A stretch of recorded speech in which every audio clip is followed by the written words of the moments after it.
Lepas tu dia ada main dengan apa dekat PDM tu kena letak duit berapa apa semua. Ya, ya. Okey, so kita start kita punya topik. Nampak dia punya skrin ni tak?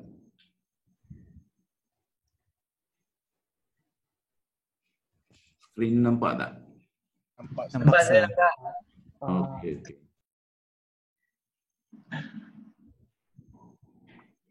Alright, Assalamualaikum and good afternoon. Jadi kita nak masuk ke topik yang title dia ialah Project Time Cost Trade-off. Project Time Cost Trade-off ni atau dalam nama lain disebut sebagai project crashing, project compression pun boleh, ataupun project expediting. Maksudnya kita nak memendekkan tempoh projek daripada asalnya beberapa hari ke, ataupun kita nak compress tu pun mendekkanlah juga yang remaining of the duration of the project yang kita belum siap ke, ataupun kita nak mempercepatkan aktiviti-aktiviti tertentu. Jadi itu semua dia punya terminologi lah. Jadi kenapa disebut project time cost trade-off? Maksudnya trade-off ni maksudnya kita nak sesuatu, contohnya kita nak masa tu dipendekkan, tetapi apa berlaku kepada kos? Katakanlah contoh, asalnya kita diberi kontrak 2 tahun, lepas tu sama ada di permulaan projek ke ataupun di pertengahan ke whatever, sama ada klien minta sendiri ke ataupun kita yang propose, kita nak pendekkan projek tu jadi 1 tahun. Ataupun whatever lah, pendekkan tak semestinya separuh, mungkin 3 suku ke whatever lah, pendek daripada original duration. Isunya apa berlaku kepada project cost? Okay, itu persoalan dia. Adakah project cost akan jadi semakin tinggi, akan jadi sama, ataupun akan jadi kurang? Itu dia punya persoalan ni lah. Okey, kita lihat ini dulu.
So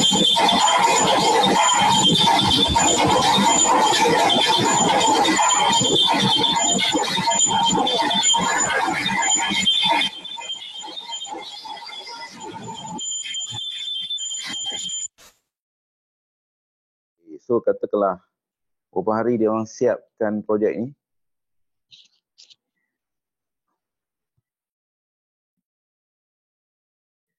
Tadi ditulis kat situ 360 jam. Okey. Dia ada lagi lah video-video lain yang apa tu kamu boleh Google kat YouTube. Baru ni pun masa COVID-19 pun China pun buat hospital asalnya dalam 7 hari. Okey. Tapi dia tak boleh lawan Malaysia. Malaysia buat hospital dalam masa 3 hari. Siap. 3,000 katil. Tapi Malaysia punya tipu sikit lah. Dia pergi ambil yang maps dekat Serdang tu. Map Serdang tu memanglah dia punya bangunan tu dah siap pun. Dia pergi letak katil. Okey, dah siap 3,000 katil. Tapi ni maksudnya kalau kita nak start from scratch. Okey, jadi kalau kita fikir logik, bangunan hotel tadi yang berpuluh tingkat tu disiapkan dalam masa 15 hari. Kalau normal construction di Malaysia ke di mana-mana tempat pun sama juga. Projek yang bangunan tinggi macam tu rasanya zaman sekarang ni mungkin kita ambil masa 2 tahun lah. Jadi kalau misalnya projek tu boleh siap dalam masa 5 hari, kenapa kita nak siap dalam masa 2 tahun? Normal durationnya. Tetapi apa berlaku kepada kos? Kos projek. Mungkin orang kata kos dia lebih tinggi. Kalau kita tengok, mungkin kita tengok crane dan sebagainya lebih banyak. Material dia kena guna IBS. Tetapi daripada satu segi, bila masa tu dah jadi kurang, kita tak perlu bayar gaji project manager sebagainya sampai 2 tahun. Maksudnya bayar masa kalau 15 hari tu 2 minggu je lah. Kita bekerja 2 minggu, dia siap dah bangunan. Belum apa-apa lagi, okay, that's it lah, kena cari kerja lain pula. Sebab 2 minggu saja. Jadi banyak kos-kos yang biasanya, kategori kos ni kita ada direct dengan indirect cost. Indirect cost ni memang automatically kalau kita tengok projek tu bila dia dah singkat, automatically cost indirect ni dia akan jadi sikit. Tetapi cost direct ni mungkin jadi banyak kerana isu dia kita kena tukar kepada material ni yang berlainan. Tetapi kita pun tak tahu exactly how much is the cost. Tetapi ada juga kemungkinan dia boleh jadi lagi kurang daripada yang sepatutnya kalau dia buat dalam masa 2 tahun. Sekiranya dia buat dalam bentuk volume. Volume ni maksudnya mungkinlah kalau kita tengok projek di Forest City di Iskandar sana. Jadi China ada buat satu kilang IBS yang terbesar di dunia lah. Jadi sebab tu kita tengok bangunan dia cepat siap. Kalau dia buat dalam bentuk volume, volume ni maksudnya katakanlah untuk perumahan ke, untuk apa-apa ke, jadi nak buat banyak bangunan. Jadi kemungkinan besar mungkin kos dia jauh lebih rendah daripada yang konvensional punya. Walaupun kita kata kalau ikutkan logik untuk projek-projek biasa, kemungkinan akan ada pertambahan kos. Okey. So inilah yang topik yang kita nak fokus. Kalau misalnya kos tu bertambah, kita nak tahu berapa banyak dia bertambah. Kalau misalnya berkurang pun berapa banyak berkurang dan sebagainya lah. Okay, sebelum kita pergi kepada topik ni, kita nak pergi kepada value.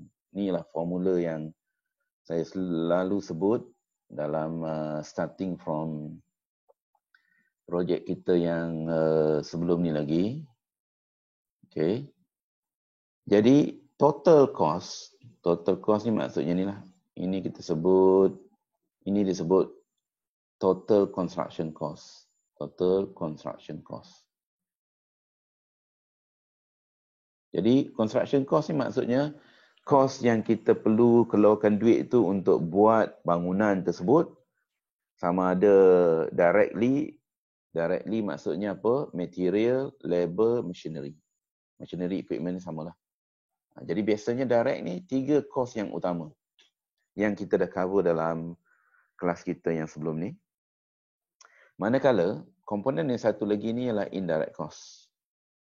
Indirect cost, selain kalau tak ada dekat sini ni, kos tu dia akan masuk kat situlah. Kos office yang kita sebut sebagai kos pengurusan, overhead cost, gaji siapa? Gaji pihak pengurusan, gaji pekerja, dia masuk dalam direct cost. Jadi kita tak payah worry. Selain daripada pekerja tu, gaji-gaji driver ke, krani ke, apa bagai orang-orang yang kita guna untuk membantu kita dalam projek ni, sama ada kita upah security guard ke, semua masuk dalam indirect cost. Cabin ke, cabin tu nak kena sewa, barang-barang dalam cabin ada kerusi, meja, komputer, ada drawing rack, almari bagai, whatever lah, semua benda-benda masuk dalam indirect cost. Okay. Di antara direct dengan indirect cost ni, for sure lah, the indirect cost ni maksudnya lebih kurang dalam 10% lah, ataupun less. Manakala yang ni ialah 90%, bigger component. Jadi bila kita campur indirect dengan direct cost, dia akan membentuk construction cost. Kalau kontraktor dapat buat ataupun dibayar direct cost dengan indirect cost, maksudnya dia buat kerja ni balik modal. Tak dapat untung apa-apalah. Jadi siapa nak buat meniaga tak ada untung. Jadi kontraktor akan letakkan profit margin yang berapa persen daripada cost tersebut. Jadi itu biasanya during tender tu dia orang akan kira lah berapa persen dia nak letak dan sebagainya lah. Katakanlah dia letak nak profit 20%. Jadi dia dah kira-kira cost. Jadi dia kalilah dengan 20% daripada total cost tersebut, dan itulah dia punya overall contract value yang ataupun tender value yang diletakkan di dalam dokumen tender. Tetapi dia tak bagi tahulah. Dia tak bagi tahu profit dia berapa. Kecuali kalau misalnya tender tersebut tender jenis cost plus. Hari itu kan kita kata tender ni ada banyak jenis. Kalau yang tender cost plus ni memang biasanya negotiated tender. Kos dia memang akhirnya akan dibayar oleh klien. Jadi klien memang tahu kos kontraktor tu berapa. Memang teluslah. On top of that, dia akan plus. Plus tu apa dia? Plus profit. Okay. Inilah relationship di antara kita panggil indirect cost. Indirect cost ni, kalau kita plot mengikut duration of the project. Duration of the project ni maksudnya total project duration. Total project duration. Total project duration katakanlah contoh di hujung sini ada 2 tahun. Yang paling maksimum. Mungkin dekat tengah ni 1 setahun setengah. Dekat sini maksudnya 1 tahun. Jadi dia tak boleh lagi pendek lah kan. Mungkin adalah lagi pendek tu. Tapi yang maksudnya project duration plotting ni kontrak punya duration yang kita dapat daripada klien dan sebagainya, ini ialah cost project. Indirect cost, dia dianggap sebagai cost yang proportionate. Proportionate ni ataupun linear ataupun semakin lama projek itu berlangsung, for sure lah cost tersebut semakin tinggi kerana contohnya, kalau projek 2 tahun, kita nak kena sewa kabin tu 2 tahun. Kalau projek 1 tahun setengah, sewa kabin tu 1 tahun setengah je lah. Jadi, cost dia akan berkurang lah. Jadi, indirect cost ni very simple. Dia akan proportionate mengikut masa. Tetapi, untuk direct cost ni, bagaimana pula dengan total cost? Total cost ni kita campur 2 lah. Ini campur ini, jadilah graf ni. Jadi, graf total cost ni, dia akan mengambil lengkung yang direct cost juga sebab tadi kita dah sebut direct cost 90%, yang ni 10%. Jadi apa-apa plotting yang kita akan ambil bigger value tu, dia akan graf tersebut akan mengambil bentuk yang direct cost lah. Okay, ini total cost ni hanyalah campuran di antara 2 graf tersebut. Okay, ini contohnya value ni campur ini, dia jadilah value dekat sini.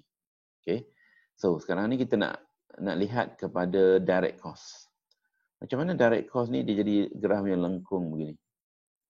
Okay, maksudnya kalau projek tu 2 tahun, dia titik dia kat sini. Kalau projek tu 1 tahun setengah, dia mungkin boleh berkurang. Jadi maksudnya, tadi saya kata, persoalan dia kalau misalnya kita buat projek 2 tahun, kalau kita kurangkan tempoh projek, adakah kos tu bertambah, kurang ataupun sama? Kalau kita lihat graf ni, sebenarnya dia ada potensi untuk kurang. Mula-mula tinggi. Sekejap, kita padam sini. Kita padam mungkinlah dekat titik ni kos dia 10 juta. Tapi bila kita kurangkan kos ni kat titik sini pula, dia akan jadi katakanlah 7 juta. Bila kita kurangkan lagi, dekat sini mungkin dia jadi 5 juta. Contohlah. Tetapi kalau kita kurangkan lagi, graf ni dia akan naik balik. Dia akan naik balik. Dia ada possibility jadi begitu. Jadi itulah yang kita nak tahu. Kalau misalnya kita kurangkan tempoh projek, apakah implikasi kos kepada projek tersebut? Okay, kalau kita lihat secara konsepnya, kita ada direct cost, indirect cost. Kemudian total cost. Ini campur ini jadi total cost lah. Okay, bila projek tu tempoh masa dia panjang, indirect cost memanglah dia akan meningkat. For sure lah. Bagaimana pula dengan direct cost? Okay, direct cost pun ada possibility untuk cost dia meningkat. Contoh, kita buat projek tak siap-siap. Kita perlukan pekerja atau tidak? Perlu, pekerja tu tak boleh nak buang sebab tak siap lagi. Contohnya katakanlah, kita bekerja 1 hari dihadkan masa COVID ke atau kadang-kadang musim hujan, 3-4 jam je 1 hari. Jadi buat 3-4 jam, tak habis kerja, sambung lagi. Sambung. Apa berlaku kepada machinery? Kita masih lagi nak kena sewa. Apa pula berlaku kepada material? Material, kadang-kadang kalau kita belum beli material, tetapi bila projek, kita tak boleh beli material awal-awal, mungkin nanti material itu rosak, ataupun nanti nak simpan pun tak ada tempat. Mungkin kita tengok timing dia. Timing bulan berapa nanti. Jadi oleh kerana projek tu slow, kita pun tak beli lagi barang dia, tiba-tiba tahun depan naik harga. Siapa nak kena bayar? Itu contoh. Kalau misalnya kelewatan tu sebab kita yang slow, jadi kemungkinan harga tu kita yang kena absorb lah. Kecuali lah memang kita buat kerja tu ikut progress macam bagus, tetapi tiba-tiba ada kenaikan harga kerana isu pasaran ke whatever, itu lain cerita lah. Itu boleh adjust kerana dalam kontrak pun ada clause tersebut. Jadi apabila angka ini dengan ini campur, jadi kos projek pun jadi tinggi juga. Jadi itu yang orang biasanya sebut, bila kita kurangkan tempoh projek daripada asal, kemungkinan kos tu akan naik. Ini jadi senario yang kedua ni. Okay. Senario yang kedua, kita singkatkan masa dia daripada 2 tahun jadi 1 tahun setengah. Apa berlaku kepada indirect cost? Indirect cost memang turun. For sure dia akan turun sebab apa? Kita tak perlu nak sewa kabin dan sebagainya sampai 2 tahun. Tetapi apa berlaku kepada direct cost? Direct cost kemungkinan besar akan meningkat. Kerana apa? Contoh, kita nak cepat siap, mestilah kita kena bawa equipment yang lebih besar, lebih banyak. Macam tadilah projek hotel di China tadi, crane instead of kita biasanya guna tower crane 1 je, mungkin sampai dah 10 crane. Jadi semua crane tu nak kena bayar. Kita dah tak boleh guna cara construction biasa, kita kena guna IBS. IBS ni buat masa sekarang kalau di Malaysia ni memang masih lagi very expensive. Kerana kita tak ada kilang yang banyak di merata tempat. Kalau ada pun kilang tersebut, di KL dan sebagainya, maksudnya kita nak kena customize untuk projek kita saja. Lepas tu kita nak kena transport ke tempat-tempat. Jadi akhirnya pusing-pusing dia jadi mahal. Jadi oleh kerana nilai ni tinggi, campur nilai ni, walaupun nilai ni dah kurang, jadi dia masih lagi tinggi. Kerana ingat yang ni ialah hanyalah 10%. Ini ialah 90%. Benda yang besar campur dengan benda yang kecil, walaupun benda kecil itu dah berkurang sikit, masih lagi yang dominan dia ialah kita panggil kenaikan harga tadi secara keseluruhan. Okey, kita tengok balik balik semula pada graf kita. Okey, sekarang ni kita nak fokus kepada graf ni kita nak fokus kepada bukan total graf ni. Okey, kita nak kena bayangkan. Kita bayangkan contoh, katakanlah graf ni hanyalah line yang di tengah ni, yang di sebelah kanan ni kita padam, kita tak nak. Kita padamkan graf ni, yang ni pun kita padam, dan ini kita padam. Kita ambil graf yang mulai daripada line ni saja. Jadi kita tengok apa berlaku kepada direct cost. Ini direct cost. Ini maksudnya titik ini dan juga titik ini especially titik inilah dia panggil optimum cost. Apa maksud optimum cost? Optimum cost ni maksudnya cost yang paling minimum yang terbaik lah. Okay, yang terbaik, macam mana nak dapat cost yang terbaik? Kita kena plan properly. Persoalan dia, apabila orang buat planning, adakah dia telah pun memikirkan secara kreatif, sekreatif yang mungkin, kos yang dia dah plan projek tadi ialah at minimum cost ataupun optimum cost. Jadi memang menjadi hasrat planning and scheduling, bila kalau good scheduler ataupun planner, dia sepatutnya dia memikirkan macam mana dia nak buat satu scheduling yang kos dia paling optimum ataupun minimum. Persoalan dia, dapatkah kos tersebut? Kalau tak dapat, sebab itulah kalau tak dapat, inilah kita kena draw draft tersebut yang adanya di sebelah kanan ni. Ini saya panggil kanan dan juga kiri. Kanan dan kiri. Tetapi kalau seorang scheduler tu bagus, dia dapat plan mengikut kos yang paling kecil sekali, maksudnya yang graf di sebelah kanan ni kita anggap sebagai tak ada. Jadi, apa berlaku? Sekiranya kita nak kecilkan projek tu, pendekkan projek ni, ini katakanlah long, ini katakanlah short, kita nak shortkan dia, apa berlaku kita tengok ni? Kos ni, dia menjadi semakin menaik. Ini naik, ini maksudnya naik. Itu yang kita kata tadi. Secara konsepnya, bila kita buat project compression, automatically kita anggap kos tersebut akan menaik. Macam inilah, menaik. Kerana apa dia menaik? Kerana isu tadi, kita dah buat projek tu asalnya paling minimum. Tiba-tiba kita nak pendekkan, for sure akan ada pertambahan kos seperti mana senario yang ini. Bila kita decrease tadi. Jadi, walaupun tadi pada asalnya saya kata, bila kita buat planning satu projek, kita decrease dia punya masa, dia ada possibility, dia punya cost jadi kurang, sama, ataupun naik. Itu dia punya possibility. Tetapi, sekiranya kita dah buat perancangan projek kita, pada minimum cost, for sure bila kita nak pendekkan tempoh projek tersebut, akan ada kenaikan kos. Jadi, mulai daripada ini, slide kita ni, kita akan assume kita buat original planning kita ialah pada minimum cost. Minimum cost. Jadi, bila kita nak shorten kita punya projek, whatever lah kita nak shorten, dia akan ada pertambahan kos. Jadi, pertambahan kos tu yang kita nak tahu. Kalau dia tambah, berapa dia punya kos yang baru. Okey.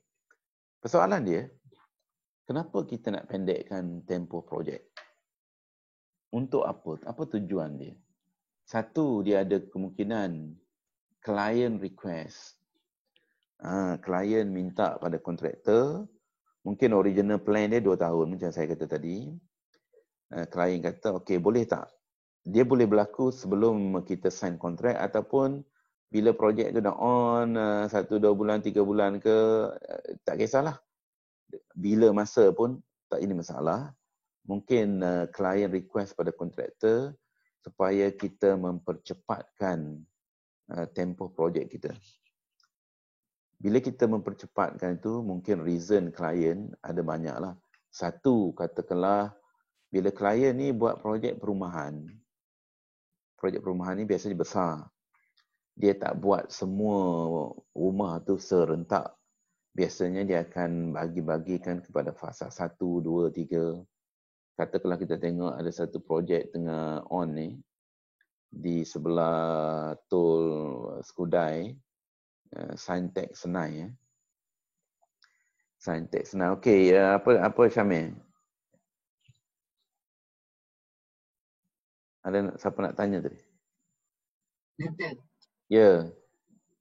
Tadi saya cakap tadi klien akan request dekat kontraktor untuk pendekkan project time. Ya. Okay, so seperti macam kita belajar sebelum ni, kontraktor dengan klien akan menandatangani kontrak. Contohnya okey, Cik, yang ni projek ni 10 juta. So akan siap selama 2 tahun. Okay, so bila dia tahu tiba-tiba macam saya cakap tadi 3 bulan, lepas tu dia kata pendekkan.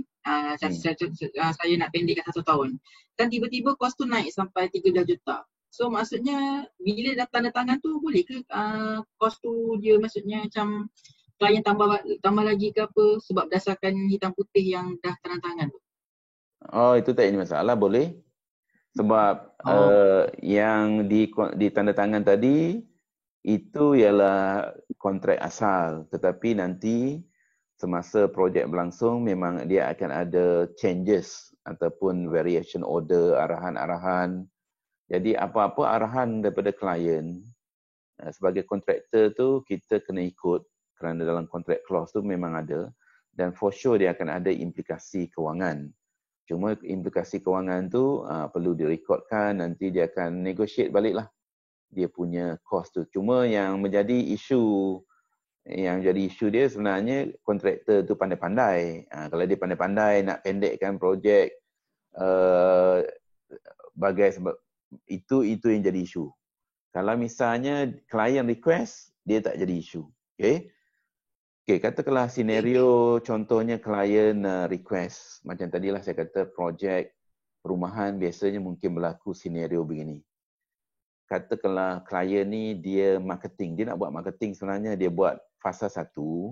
Biasanya fasa 1 projek-projek perumahan ni dia cepat siap. Sebab ni katakan marketing ni ialah untuk orang tengok. Oh, orang tengok projek ni naik cepat, jadi kemungkinan ini kalau kita beli ni dapat kunci cepat, boleh masuk cepat. Projek ni projek yang kemungkinan tak terbengkalai lah. Jadi itu dia punya marketing gimmick dia. Jadi supaya dia nak buka untuk launching of phase 2. Phase 2 ataupun kadang-kadang dia nak mempercepatkan kerana isu duit. Jadi kalau projek tu lagi cepat siap, maksudnya orang dah kena bayar semua. Jadi dia dapat cash flow. Bila cash flow tu bagus, dia boleh roll untuk fasa-fasa yang seterusnya. Okay? Jadi kenaikan kos tu memang akan ada. Tetapi sebagai klien dia akan untung ikut lain pula dengan cara lain. Contohnya macam tadilah. Katakanlah dia plan bangunan tadi dia nak buka hotel. Bila hotel tu cepat siap, dia dah boleh buka dah.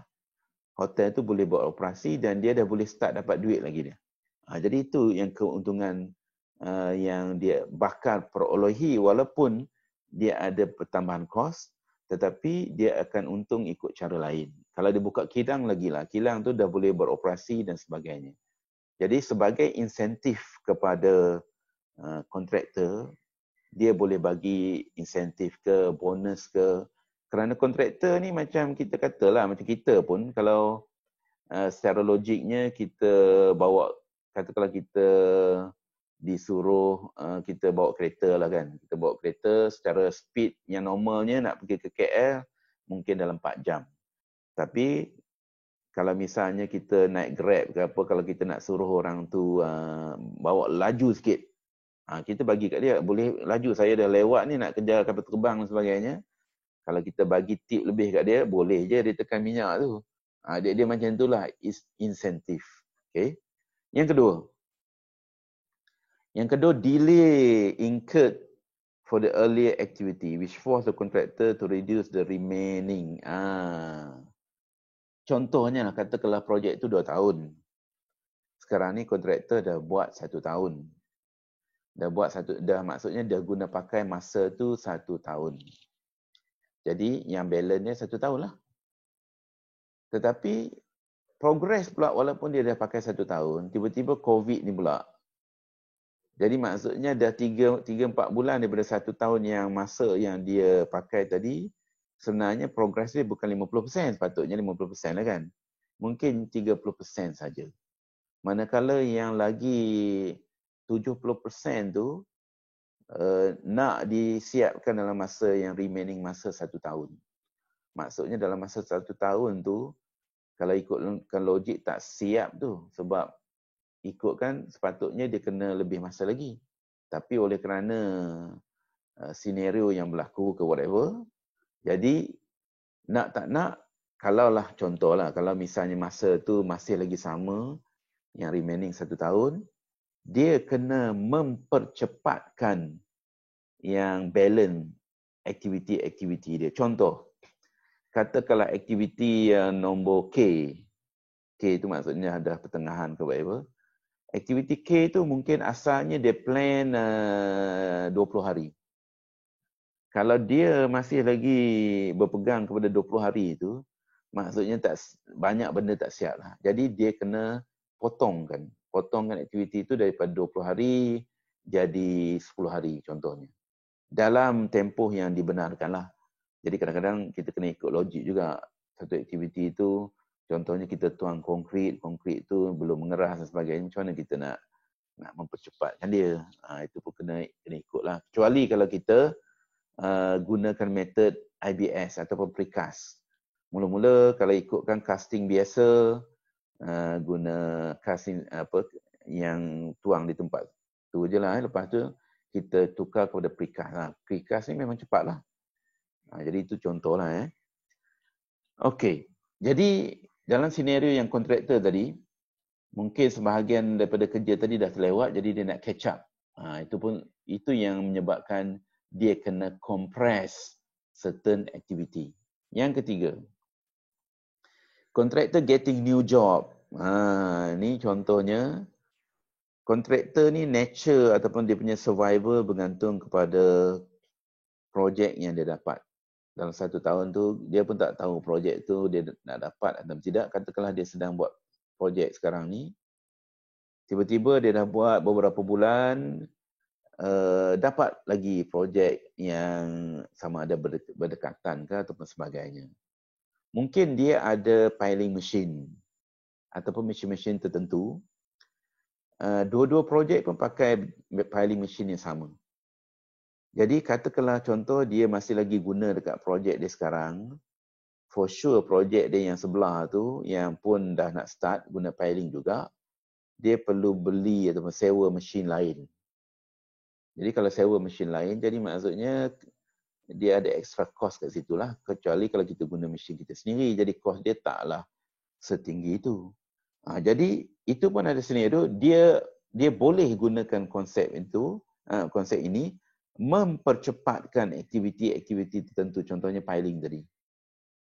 Itu pun boleh jadi juga. Bukanlah maksudnya bila kita kata kita nak mempercepatkan ni, dia dalam senario keseluruhan projek tu. Itu satu senario. Tetapi kadang-kadang ada keperluan kita mempercepatkan kerana isu kita nak release machinery daripada projek kita supaya dia boleh pergi kepada projek lain. Bukan setakat machinery saja. Machinery, manpower, kadang-kadang ada orang-orang tertentu yang dipinjamkan ke projek kita. Bila dia dipinjamkan kerana aktiviti tertentu tak siap. Bila aktiviti tu habis, okey, kita boleh release dia pergi ke projek yang lain. Itu contohnya lah. Jadi ada kemungkinan kita nak buat nak free kita punya resources tadi supaya dapat digunakan pakai di projek-projek yang lain. Yang ketiga, yang keempat, forecasting. Forecasting ni. Okey, kalau kita tengok contoh senario bukan setakat negara kita je, negara lain pun sama. Negara kita ambil contoh, kita ada musim. Dalam satu tahun, kita ada musim tengkujuh contohnya lah. Kalau dulu-dulu memang musim tengkujuh tu memang very clear cut lah, bulan 11, 12, memang akan hujan. Cuma sekarang ni dia jadi lain sikit ni. Okey, katakanlah kita ambil projek dapat bulan 1 sampai bulan 12. Nampak gaya macam 1 tahun. Cantiklah kita ada 1 tahun untuk buat kerja. Tapi realitinya, kita tak ada 1 tahun pun. Sebab isunya mungkin pada bulan-bulan tertentu dia akan berlaku hujan. Jadi kita nak mengelakkan senario tersebut. Okey, senario tersebut. Jadi kita mempercepatkan aktiviti-aktiviti tertentu supaya mungkin bila sampai bulan 11 ke 10 ke, mungkin kita punya ruh dah naik. Tinggal lagi nak buat kerja indoor, buat macam maksudnya finishing ke, buat wall ke dan sebagainya. Jadi itu tak mengganggu sangat kalau misalnya hujan turun. Jadi itu contoh kita nak kejar season tadi. Itu kalau negara kita, tapi kalau di negara-negara yang ada 4 season, lagilah kritikal. Mereka ni ada snow lah, lepas tu musim sejuk yang nak kerja pun jadi susah. Jadi mereka ni lagi nak kejar-kejar masa. Tapi yang biasanya yang kita tengok, negara-negara yang construction dia cepat siap ni ialah negara yang ada banyak season. Walaupun logiknya mereka ni hanya boleh bekerja musim panas dalam 3-4 bulan je. Tetapi lepas tu musim sejuk dan sebagainya. Tetapi mereka lah yang paling biasanya produktif. Maksudnya projek tak delay. Tapi kalau kita tengok, kita ni boleh bekerja masa lama 1 tahun. Projek delay ni di merata tempat. Okay? Walaupun kita mostly mungkin dalam 1 tahun 8 bulan solid kita boleh bekerja, delay still happen. Dan yang seterusnya, yang kelima. Error in purchasing excessive material. Okay. Bila sebut tentang material ini, material mengikut kontrak, kalau dulu-dulu material dibenarkan bawa masuk dan hanya beberapa persen saja daripada nilai material itu akan dibayar oleh klien. Jadi sebab tu saya kata tadi, material ni tak perlu nak bawa masuk seawal-awal mungkin sebab satu, klien tak akan bayar pada kita selagi kita tak letakkan di tempat yang kita nak ni. Contohnya macam kita kata pasir dan sebagainya, kalau kita tak bancuh konkrit dan tuang di tempat konkrit yang diperlukan, klien tak akan bayar kita walaupun pasir itu duduk situ je. Jadi material on site, dia punya timing kena betul. Kalau tidak nanti kita akan beli material itu akan rosak, material itu akan dicuri, sedangkan klien tak bayar lagi. Sebab kita belum guna pakai material tersebut. Kita hanya simpan dia kat situ. Tetapi, katakanlah ada senario. Kita menjangkakan ada kenaikan harga barang-barang. Mungkin tahun depan, whatever lah. Jadi kita beli barang tu in bulk, banyak-banyak. Jadi bila kita beli, dah jadi isu. Kalau barang tu tak diguna pakai, klien tak bayar pada kita. Jadi kita boleh guna strategi, kita mempercepatkan aktiviti-aktiviti tertentu yang asalnya belum lagi sampai ke peringkat nak guna barang kita. Bila kita mempercepatkan, expedite tadi, ataupun kita compress certain activity, jadi at the end of the day, material kita tadi kita dapat gunakan dengan segera. Bila dapat gunakan dengan segera, klien pun akan bayar pada kita dan kita pun tak ada isu tentang cash flow kita yang mungkin akan jadi macam balloon lah. Akan membengkak sebab isunya kita guna pakai dulu duit kita untuk beli barang-barang yang belum tiba masa ni. Okey. Jadi persoalan dia, kita dah tahu itu senario kemungkinan kenapa projek tu nak percepatkan. Macam mana nak mempercepatkan satu projek? Satu, kita boleh resequence activity. Resequence activity contoh. Kalau kita tengok, kita aktiviti katakanlah contoh macam ni. Inilah semua ni FS, finish to start, finish to start, finish to start. Kalau kita cara mudah, kita tak reti nak play around dengan aktiviti ni punya relationship, kita boleh guna finish to start. Semua aktiviti finish to start. Jadi kita pun tak pening kepala dengan relationship yang bagai-bagai, start to start lah dengan lead, lag dan sebagainya. Tetapi kita tengok isu masa dia. Jadi masa yang dia akan ambil, dia akan jadi tempoh yang lama. Jadi ada tak tempoh yang lama tu kita dibenarkan? Ataupun kita sendiri pun dalam penjadualan kita ada tak? Kalau macam tu, itulah sebabnya kita guna aktiviti tu finish to start dengan lag dan sebagainya. Jadi nampak tak? Benda yang sama tetapi sekarang ni tempoh masa projek dapat dikurangkan dengan kita guna contohnya negative lag. Ataupun kita buat dua aktiviti itu serentak. Aktiviti A dengan B ni kita kata start to start at the same time. Tetapi start to start at the same time maksudnya dua aktiviti tersebut mestilah menggunakan resources yang berlainan. Tim yang berlainan, tak boleh tim yang sama. Bila kita guna tim yang berlainan, secara automatik dia akan ada pertambahan kos. Inilah yang dikatakan tadi dalam topik tadi, time cost trade-off. Kita sekarang ni nak cepat masa ke ataupun nak kurangkan kos? Kalau kita nak cepat masa, kita dah tahu kos akan bertambah. Jadi mungkin bagi kita kalau dalam limit yang kita boleh tanggung, tak ini masalah lah. Kalau misalnya kos tu terlalu besar sampai kita pun rugi, tak guna juga kita nak mempercepatkan masa. Yang ni maksudnya macam tadi lah, kalau misalnya ada insentif ke ataupun ada strategi lain yang maksudnya profit yang kita rugi tadi mungkin kita dapat dekat tempat lain dengan projek lain ke, itu kita bolehlah kita gunakan konsep ini. Satu, resequence.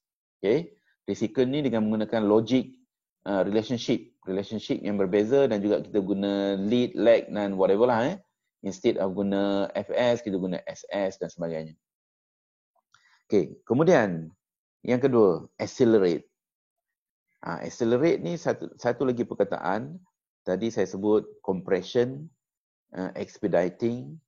Ini accelerate. Accelerate ni sama juga, mempercepatkan. Mempercepatkan apa? Aktiviti. Sama ada sebahagian ataupun secara keseluruhan. Macam mana kita nak mempercepatkan tadi? Ini dia punya cara dia. Kita how to crash activity. Contoh, kita bekerja shift. Kita buat macam kilang. Kilang ada 3 shift. Kenapa dia 3 shift? Sebab bila sampai 24 jam kerja, for sure lah production dia akan jadi banyak. Sebab itu kilang ni maksudnya produk-produk dia nak dieksport keluar negara. Bukan untuk dalam negara pun. Jadi dia tak kisahlah. Dia kerja 3 shift, barang-barang tu keluar daripada kilang, terus pergi ke pelabuhan, ekspor. Jadi kalau dalam construction kita boleh buat begitu, memang boleh cepat. Memang ada pun site yang bekerja sampai shift, especially di dalam bandar. Bandar ni isu dia kadang-kadang di siang hari lori dan sebagainya tak boleh masuk. Jadi kerja tu limit kepada kerja-kerja tertentu. Jadi malam pun dia kena kerja lah. Kerja lebih masa. Katakanlah kita bekerja 8 jam. Jadi instead of kerja 8 jam, buatlah kerja 10 jam. Tiap-tiap hari. Tiap-tiap hari kita punya site kita katakanlah daripada pukul 7 pagi hingga 7 malam. Malam ni maksudnya sementara hari itu cerah lagi lah. Ataupun kalau kita nak pergi sampai 10 malam, kita kena pasang spotlight dan sebagainya, pun boleh buat juga. Yang seterusnya, bringing larger equipment. Contohnya crane. Kadang-kadang bila kita letak crane ni yang kapasiti kecil, kita nak angkat barang-barang tu kita kena angkat sikit. Tetapi kalau kita bawa crane yang besar-besar, sekali angkat dia boleh banyak dalam kuantiti dia lah. Itu contoh. Ataupun kita kata lori yang bigger capacity, excavator, front loader. Jadi semua yang bigger capacity tu, dia boleh buat kerja dengan lebih cepat. Additional. Bawa masuk mesin yang lebih banyak. Bawa masuk orang yang lebih lagi. For sure lah. Lagi ramai orang, kalau kita plan properly, mungkin banyak benda yang dapat disiapkan dalam masa satu hari. Ataupun use more costly, more quickly. Ini yang dikatakan tadi, IBS tadi. Ataupun kita panggil precast. Precast unit ni memang dia lebih cepat. Kita pasang je. Tetapi kalau kita tengok di Malaysia ni masih lagi mahal lah dia punya cost dia. Tetapi apa boleh buat? Kerana kita nak mempercepatkan aktiviti. Okay? Bila kita dapat buat begini, secara langsung aktiviti kita dapat dipercepatkan. Okay, kita lihat contoh. With regard to kita panggil cara-cara ni, kita tengok contoh bagaimana kalau kita gunakan satu geng punya kerja tersebut, kita gunakan kuantiti ataupun set yang lebih banyak. Okay, katakanlah contoh, ini ialah kerja kita pasang scaffolding. Ni scaffolding. Scaffolding ni, ini ialah dia punya output capacity dia. Kita nak pasang scaffolding, maksudnya kita tengok dia punya area yang kita boleh pasang scaffolding kita. Contoh, 1,300 kaki persegi. Okay. Kalau kita gunakan 4 kru. Apa maksud 4 kru? Ada scaffolding, ada 2 laborer, carpenter dengan carpenter ni. Ini 4, kita panggil 4 set lah. 4 set consist of, ini dia punya geng dia. Kapasiti dia ialah 1,300 yang dia boleh buat. Had dia. Tetapi kalau kita guna 5, scaffolding masih sama, cuma kita tambahkan carpenter je seorang extra, nampak tak? Dia punya kapasiti mungkin boleh lebih. Kemudian yang 6 pula, 6 lagi kita tambah scaffolding lagi satu set. Laborer lagi. Jadi apa berlaku? Tiba-tiba dia punya productivity ataupun output kapasiti kerja tadi bertambah. Kalau kita guna naik lagi, bertambah. Okey. Dan bagaimana pula dengan cost? Cost kita dah tahu, contohnya katakanlah kita guna laborer, ini dia punya harga dia dan sebagainya lah. Itu cara kita kaitkan di antara productivity ni, dia punya gang size ni dengan kita punya cost. Okay, katakanlah kita ada 84,000. 84,000 ni kaki persegi. Square foot. Kerja ni ialah dipanggil kuantiti lah. Kuantiti keseluruhan. Yang ini pula ialah contoh productivity. Jadi kalau kita nak cari duration tu maksudnya quantity per productivity. Okay, ini contoh. Kalau kita pakai yang geng nombor 4 tadi, 84,000 bagi yang ini, kita dapat 64.6 hari. Okay, kita tengok. Contoh, kalau kru size 4, kita dapat yang ini. Kru size 5, kita dapat yang ini. Kru size 6, dapat ini dan sebagainya lah. Okay, yang ini pula 65 ni ialah contohnya kita genapkan. Ni kita genapkan lah supaya senang nak kira, kita genapkan dan sebagainya. Dan ini ialah cost. Contohnya kalau 64.6 ini cost dia, kalau 65 pula yang ni. Ini yang genap lah. Kita nampak tak? Katakanlah kita ambil yang ni lah senang, 65, 51. Jadi kita guna kru size 4. Hari yang dia akan ambil ialah 65, jadi kos dia ialah 34,000. Tetapi kalau kita guna kru 5, dia punya kos akan jadi rendah. Ini yang saya kata tadi. Bila kita pendekkan tempoh masa, tadi 65, ini 65, sekarang ni 51. Kos dia boleh jadi rendah. Inilah yang awal-awal teori saya sebut tadi. Bila kita pendekkan sesuatu kerja dan sebagainya, dia ada possibility kos tu jadi rendah. Tetapi, kita tengok apa berlaku kalau kita pakai 2 set tadi. 2 set yang 6 ni, kita pakai 2 set scaffolding. mungkin komponen scaffolding tu yang mahal. Jadi apa berlaku kepada cost? Nampak? Cost dia dah naik balik dah. Dah naik balik. Dan bila kita pakai yang 7 pun masih lagi maintain 2 set tadi. Kita tambah seorang laborer dan cost dia meningkat juga. Inilah yang dikatakan tadi. Kenapa cost tadi dia jadi lengkung macam ni? Kerana dia ada possibility turun. Lepas tu dia akan naik balik. Ini naik balik lah. Contohnya. Okay. Kalau tak kena gaya kita plan, dia ada possibility. Jadi, kalau kita nak pergi kepada cost yang paling minimum, mungkin katakanlah kita ambil yang pakai set nombor 5 tu lah, geng 5, dia punya masa 51. Ni average lah, tak terlalu cepat dan tak terlalu lewat. Dan cost dia pun paling terendah. Kalau boleh lah, kalau kita nak macam tu. Tetapi kalau isu dia ialah isu masa, kita ni bekerja-kerja masa, baik kita ambil yang 37 hari siap. Kos dia pun tak banyak mana lah, ekstra sikit je lah. Itu maksudnya kaitan di antara kos dengan tempoh projek. Okey. Kita lihat yang ini. Okey, kita lihat yang ini. Relationship ni. Duration, cost. Okey, sekejap. Duration, cost, relationship. Apa maksud dia? Okey. Ini ialah normal duration. Normal duration. Bila kita buat sesuatu kerja tadi dalam tempoh yang normalnya, secara normalnya panjang, kos dia tak tinggi. Ini kos dia, nampak tak? Dia panggil normal cost. Tetapi bila kita pendekkan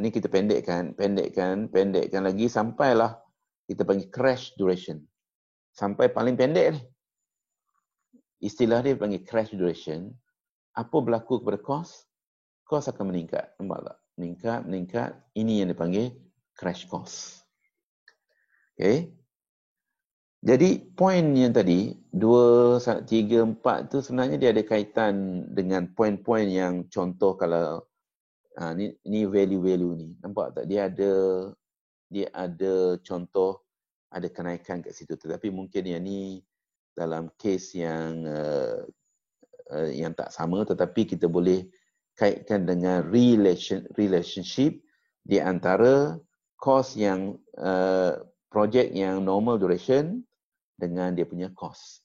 Jadi pendek kata, bila kita pendekkan projek kita akan dapati ada pertambahan kos. Jadi pertambahan kos inilah yang line yang kita tulis ni. Kalau kita tengok elok je dia ada segitiga ni. Yang line ini yang kita panggil dia punya tangent tadi. Kita panggil cost slope. Cost slope. Itu ialah istilah dia. Cost slope ni lah yang dikaitkan dengan ini. Ini dia punya duration cost relationship. Okay, cost slope. Okay, kita ambil contoh. Cost slope ni yang dalam gambar ni, ini garisan yang saya kata tadi ni ialah cost slope. Ni dipanggil cost slope. Tetapi, cost slope untuk yang kerja akademik ataupun untuk assumption kita biasanya kita ambil straight line lah. Tetapi realitinya, cost slope ni dia bukan straight line. Dia sebenarnya lengkung. Lengkung ni sama dengan lengkung yang macam saya kata tadi. Ini katakanlah normal cost. Bukan normal cost, normal duration. Okay, bila normal duration maksudnya cost kita normal cost. Cost kita tak besar mana. Tetapi bila kita compress projek kita, compress, sampailah sini, nampak apa berlaku kepada cost kita, dia akan jadi crash cost. Dia akan jadi tinggi. Cuma relationship tadi, kalau secara akademiknya kita kata straight line. Tetapi in reality dia bukan straight line. Contohnya. Nanti kita tunjukkan contoh dia bila kita lihat example ni. Cuma sebelum kita pergi ke example tu, kita nak tengok dulu macam mana kita calculate cost slope. Okay, cost slope ni, dia punya formula dia, ialah ini cost slope ni, formula dia gini. Okay. Yang di atas ni ialah cost. kos besar tolak kos kecil. Maksudnya perbezaan kos ni lah. Okey, nilai perbezaan kos yang besar tolak kos yang kecil. Manakala yang di bawah pula ND minus CD. ND minus CD ni apa? Yang ni. Time yang besar tolak time yang kecil. Ini perbezaan ni lah. Kita ambil perbezaan ni. Jadilah dia punya cost slope. Okey, contohnya how kita calculate. Okey, kita calculate. Ini satu contoh lah. Satu contoh. Alright. Katakanlah kita diberi satu senario aktiviti. Aktiviti X secara normalnya, yang ni kita panggil normal. Secara normal dia boleh disiapkan 10 hari. Dan kalau disiap 10 hari, normal cost dia ialah 6,000. Tetapi kalau kita compress within hari yang dibolehkan, katakanlah 4 hari, ni kita compress, jadi kos dia akan meningkat kepada 10,000. Jadi bagaimana kita nak cari cost slope? Cost slope tadi kita dah sebut tadi perbezaan ini dia. Perbezaan di antara 10,000 minus 6,000. Lepas tu 10 minus 4 untuk duration. Jadi kita akan dapat 667 ringgit per day. 667 per day. Jadi apa maksud cost slope? Okay, kita mesti ingat normal duration ialah 10 hari. Okay, normal duration sama dengan 10 hari. Dan dia punya normal cost dia ialah 6,000. 6,000. Katakanlah contoh, saya nak compress projek saya jadi 9 hari. Ini dia punya 9 hari. Persoalan dia, berapakah dia punya cost yang akan terlibat. Jadi, cost slope tadi kita dah cari 667. Jadi, cost slope ni kita akan guna dia macam ni. Normal duration, whatever duration untuk projek yang 10 hari memang kita perlu 6,000. Jadi 6,000 tu memang 6,000. Tapi oleh kerana kita pendekkan projek, akan ada pertambahan kos. Berapakah pertambahan kos dia? Ialah 667. Jadi harga yang baru kerana jadi 6,667. Untuk 9 hari punya kerja. Nampak tak? Dia ada pertambahan kos. Sebab apa? Kita punya assumption, bila kita pendekkan tempoh projek, kita kata kos akan bertambah. Jadi, berapa banyak dia bertambah? Ini contoh untuk satu aktiviti saja. Sebenarnya untuk, kalau kita tengok dalam satu projek kita mungkin ada 10 aktiviti, kemungkinan semua 10 aktiviti tersebut, dia akan ada cost slope yang tersendiri. Jadi kita kena calculate pula lah berapa dia punya cost slope untuk setiap satu. Kita nak tengok apa dia punya implikasi kepada kita punya project cost. Jadi sekarang ni kita dah tahu apa kegunaan dia punya cost slope tadi. Dia sebagai, kalau misalnya contoh, kita nak reduce aktiviti tersebut, satu hari kita akan tahu berapa pertambahan cost, extra cost. Jadi konsep kita memang bila kita reduce project duration, kita kata assumption kita akan ada pertambahan kos. Kenapa dia ada pertambahan kos? Kerana kita buat assumption tadi, original plan kita dah buat pada kos yang paling minimum. Jadi bila kita nak reduce dia punya project duration ke ataupun aktiviti tersebut, for sure lah akan ada pertambahan kos. Itu dia punya konsep. Okay, step in crashing the project time. Okay, step in crashing the project time. Pertama sekali, solve the network. Network untuk dapatkan norm duration dan critical path. Ini yang tadi yang si Syahmi tanya tadi. Adakah kita perlu pakai PDM? Ya, memang. Sebab untuk buku nombor 3 ni semua dia punya topik-topik ni memang menggunakan PDM. Bukan setakat PDM, kita boleh gunakan AOA ataupun AON ataupun PDM diagram. Yang ini semua hanyalah sebagai landasan untuk kita cari apa? Project duration, critical path, dan sebagainya. Itu hanya maksudnya kita boleh guna. Jadi kita boleh pilih lah. Kalau kita comfortable dengan arrow diagram, kita gunalah arrow diagram. Kalau kita comfortable dengan AON, PDM, whatever, kita guna. Jadi whatever method yang kita guna, dia akan dapat jawapan yang sama pun. Okay, lepas tu, yang kedua, calculate cost loop. Tadi kita dah sebut, apa itu cost loop? Perbezaan di antara cost yang besar minus cost yang kecil, ataupun kita panggil crash cost minus normal cost, bahagi dengan normal duration minus dengan crash duration. Kita akan dapat unit cost tu per hari. Mengikut unit kita lah. Kalau unit tersebut week, dia akan jadi week lah. Kalau hari, dia akan jadi hari lah. Okay, lepas tu start shortening by selecting critical activity with least cost loop. Satu, critical activity. Kenapa kita fokus pada critical activity? Kita balik semula kepada kita punya critical path method kita. Project duration kita dapat daripada critical path. Critical path yang kita calculate itulah yang dikata masa paling minimum kita boleh siapkan projek kita. Katakanlah kita calculate critical path kita jadi 20 hari. Inilah sama dengan project duration ialah 20 hari.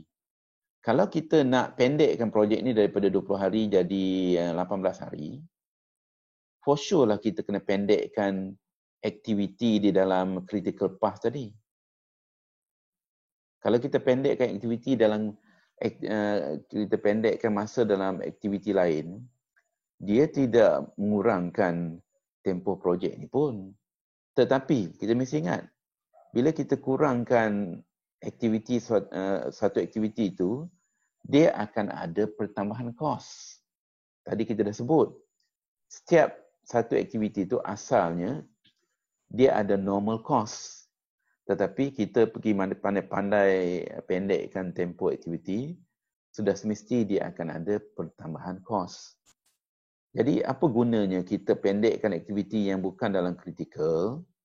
Memang kita dapat pendekkan aktiviti itu. Katakanlah aktiviti G daripada 10 hari jadi 8 hari. Tetapi kos dia telah pun meningkat. Sedangkan project duration tak terusik pun sebab aktiviti yang bukan kritikal, aktiviti tersebut dia masih ada lagi nilai total float. Jadi dia tak akan memberi impact kepada projek punya duration. Sedangkan purpose kita nak kurangkan project duration. Jadi itu kena betul-betul faham macam mana kita nak start pendekkan aktiviti, fokus pada critical activity. Lepas tu, yang seterusnya, least cost loop. Setiap aktiviti, katakanlah dalam projek kita ada 10 aktiviti, setiap satu kita akan calculate cost loop. Cost loop pula, dia akan ada nilai-nilai yang kita calculate daripada banyak-banyak nilai cost loop untuk setiap aktiviti tersebut. Sudah semestinya ada nilai yang tinggi, ada yang nilai yang rendah sikit. Kalau kita nak, kita tahu konsepnya bila kita pendekkan tempoh projek, memang ada kenaikan kos. Itu dah tak boleh lari. Tetapi, pada masa yang sama, kita tak naklah kenaikan kos tu jadi terlalu besar. Macam mana nak buat kalau kita tak nak dia jadi terlalu besar? Ini dia, kita fokus kepada least cost. Apa maksudnya least cost? Kos yang kecil dahulu. Jadi, pertama kita tengok aktiviti kritikal betul. Lepas tu kita tengok pula cost loop yang paling kecil. Itu kita bagi priority. Kecuali kalau misalnya cost tersebut sama banyak aja, itu tak boleh buat apalah. Okay, di antara critical activity itu semua contohnya cost dia RM100, RM100, RM100 untuk 3 aktiviti. Jadi tak ada pilihan banyak lah. Kalau misalnya ada pilihan aktiviti A, B, C, semuanya kritikal, kita nak buat pemendekan dahulu, mungkin kita kata A RM50, B RM80, C RM100. For sure lah kita tengok kepada yang kecil dahulu. Sekiranya dibenarkanlah. Apa maksud sekiranya dibenarkan? Maksudnya, kita kena tengok dalam network kita. Kita kena buat calculation semula kepada kita punya project duration. Maksudnya, calculate early start, early finish dan sebagainya. Baru kita boleh nampak, akhir sekali, dia punya masa ni kurang atau tidak. Okay. Shortening process must be done in step.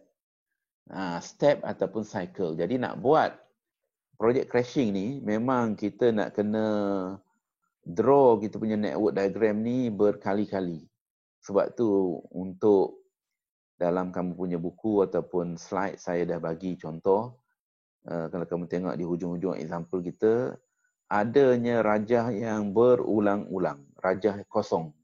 Kenapa? Memang kita perlu duplicate rajah tersebut many time kerana kita akan buat proses shortening ni mengikut step by step.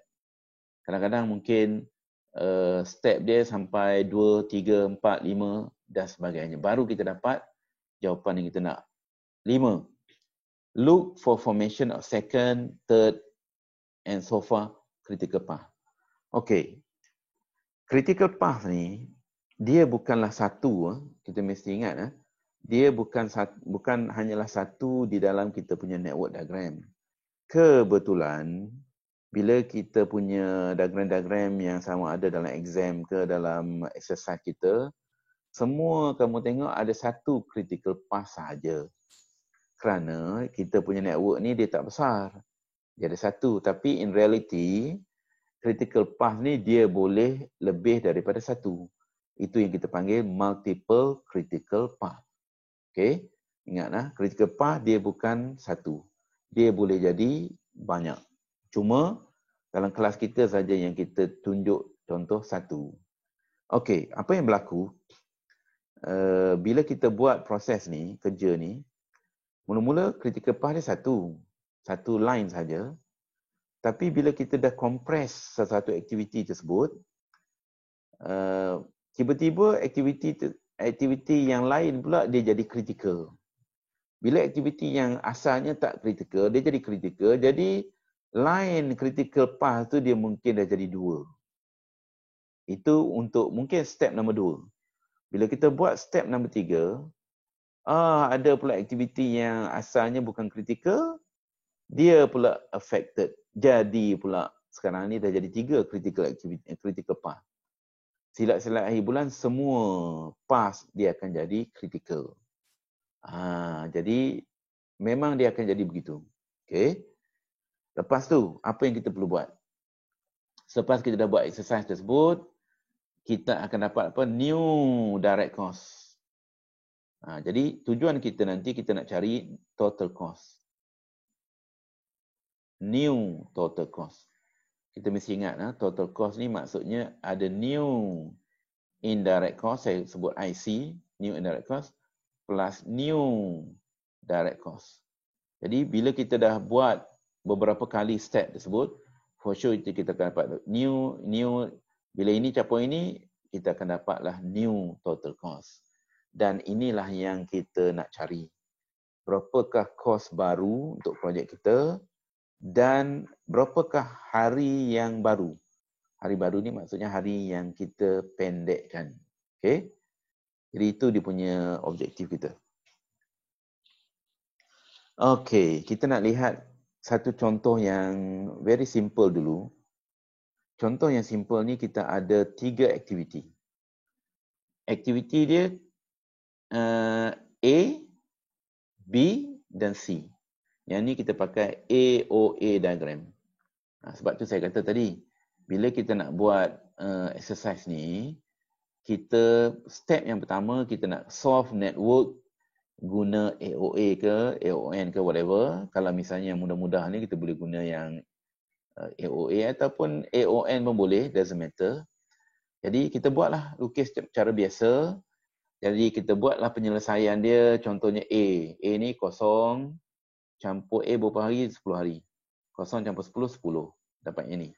B pula. B 0 campur dengan B lah 9. 0 campur 9 jadi 9.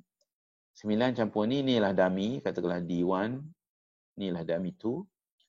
9 campur 0 pun 10 ni dia ambil daripada A juga. Jadi aktiviti B dan juga C bukanlah kritikal. Yang kritikalnya ialah A sahaja. Okey, sekarang ni senario dia, katakanlah saya dah tahu projek akan siap dalam masa 10 hari. Okey, kita satu lagi sebelum kita start ni, dia ada drawing ni. Okey, di dalam drawing ni dia ada beberapa perkara yang kita lukis, yang tulis. Contohnya yang ni. Ni apa maksudnya? 100 hari per day ni maksudnya cost slope. Cost slope untuk A. Ini pula cost slope untuk B. Ni cost slope untuk C. Yang kita sama ada diberi maklumat ataupun kita boleh calculate. Sekiranya diberi maklumat, nanti kita boleh calculate lah. Gunakan formula yang saya sebut sebelum tadi. Ni 3 pula. 3. Ini maksudnya berapa hari yang projek kita ni boleh dipendekkan. Ataupun kita kata boleh crash. Maksudnya ini kita boleh crash 3 hari sahaja. Kalau 3 hari sahaja maksudnya asalnya 10 hari. 10 tolak 3, dia punya balance ialah 7 hari. 3 ni maksudnya dia boleh dipendekkan 3 hari maksimum sahaja. Bukan maksudnya tinggal 3 hari, bukan. Maksudnya 3 hari itu yang boleh dipendekkan. 1 hari kalau dia nak pendek, kos dia ialah RM100. Kalau dia nak pendekkan 3 hari, maksudnya RM300 lah. Itu contoh. Okay, itu ialah maklumat yang kita perlu lukis ataupun letakkan dekat drawing kita. Satu lagi maklumat ialah normal cost. What is the normal cost? Normal duration kita dah tahu. Normal duration ialah 10 hari. 10 days. Normal cost pula, kalau tak silap saya dalam projek ini dibagi RM5,000. Okay, katakanlah normal cost dia diberi RM5,000. Ni yang kita tahulah. Okay. Yang kita tahu ataupun kita boleh calculate. Katakanlah RM5,000. Okay, sekarang ni persoalan dia. Kalau saya nak pendekkan projek ni jadi 9 hari. Ini kita buat step by step. Step pertama, kita nak pendekkan 9 hari. So, mengikut ini step tadi, step nombor 1 dah habis. Step nombor 2, cost slope tadi telah pun diberi. Jadi kita tak boleh calculate lagi. Sekarang ni kita nak pergi pada step nombor 3. Start shortening. Critical path dengan least.